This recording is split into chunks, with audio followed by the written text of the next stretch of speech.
ഇന്ത്യക്കെതിരെ വായിൽ നിന്നും വിഷം ചീറ്റുന്ന വാക്കുകൾ തുപ്പുന്ന രാഹുൽ ഗാന്ധിക്ക് എന്ത് യോഗ്യതയാണ് പ്രതിപക്ഷ കസേരയിൽ ഇരിക്കാനുള്ളത്?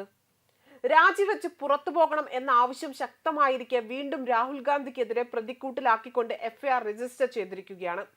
ഒഡീഷയിൽ കോൺഗ്രസ് എം പി രാഹുൽ ഗാന്ധിക്കെതിരെ ഇന്ത്യ വിരുദ്ധ പരാമർശം നടത്തിയതിനാണ് എഫ്ഐആർ രജിസ്റ്റർ ചെയ്തിരിക്കുന്നത്.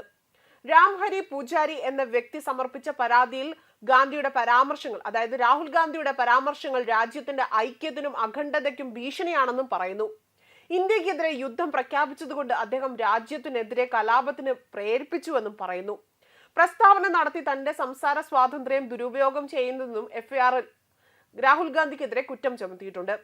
ഹിന്ദു സംഘടനകളുടെയും BJPയുടെയും പരാതിയിൽ ജാൻസുഗഡു ടൗൺ പോലീസ് സ്റ്റേഷനിലാണ് എഫ്ഐആർ രജിസ്റ്റർ ചെയ്തിരിക്കുന്നത്.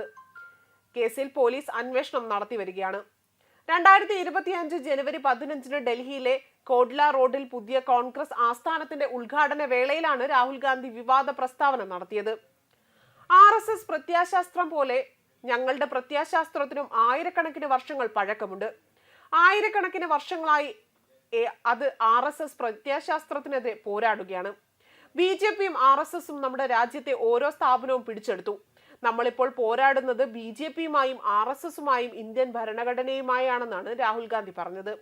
രാഹുൽ ഗാന്ധിക്കെതിരായ പരാതി ലഭിച്ചപ്പോൾ തന്നെ എഫ്ഐആർ ഫയൽ ചെയ്യാൻ സംബാൽപൂർ റേഞ്ച് IG ആയ ഷിഹാൻഷു ലാൽ ഉത്തരവിട്ടിരുന്നു.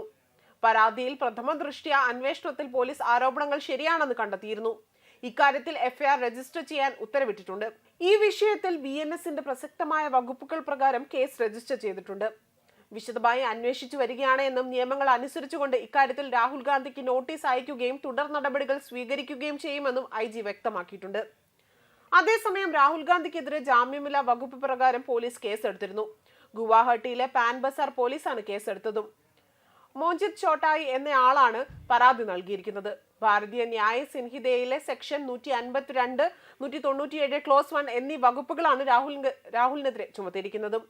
ജനുവരി 15 ഡൽഹിയിലെ പുതിയ കോൺഗ്രസ് ഓഫീസ് ഉദ്ഘാടന വേളയിലായിരുന്നു രാഹുൽ ഗാന്ധിയുടെ വിവാദ പരാമർശം വന്നതും അതിനെതിരെയാണ് പരാതി കൊടുത്തതും.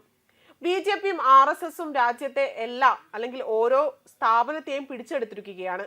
ഇപ്പോൾ ഞങ്ങൾ BJPക്കും RSSനും ഇന്ത്യൻ ഭരണകൂടത്തിനും എതിരായാണ് പോരാടുന്നത് എന്നായിരുന്നു രാഹുൽ ഗാന്ധി വ്യക്തമാക്കിയത്.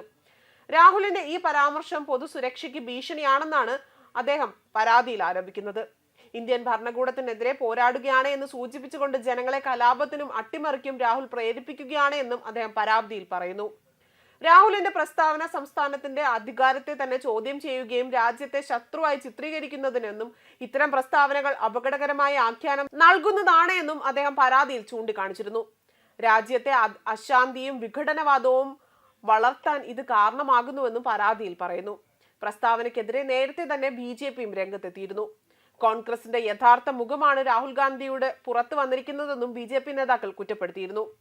ഇന്ത്യക്കെതിരെ പോരാടുന്ന രാഹുൽ എന്തിനാണ് ഭരണഘടന കയ്യിലേന്തുന്നത് എന്നായിരുന്നു നേതാക്കളുടെ ചോദ്യം. അതേസമയം രാഹുൽ ഗാന്ധിക്കെതിരെ കേസെടുത്ത നടപടിക്കെതിരെ കോൺഗ്രസ് രംഗത്തെത്തിയിരുന്നു. പ്രസംഗത്തിൽ നിന്നും അടർത്തിയെടുത്ത കാര്യങ്ങൾ ചൂണ്ടിക്കാട്ടിയുള്ളതാണ് പരാതിയെന്നും ഭരണഘടനാ സ്ഥാപനങ്ങൾ സ്വതന്ത്രമല്ല എന്നും നീതിപൂർവമായി പ്രവർത്തിക്കാൻ സാധിക്കുന്നില്ല എന്നും അദ്ദേഹം എങ്ങനെയാണ് ചൂണ്ടിക്കാണിക്കുന്നതെന്ന് പരാതിക്കാരൻ വിശദമായി മനസ്സിലാക്കണമെന്നാണ് കോൺഗ്രസ് നേതാക്കൾ ചൂണ്ടിക്കാണിച്ചതും.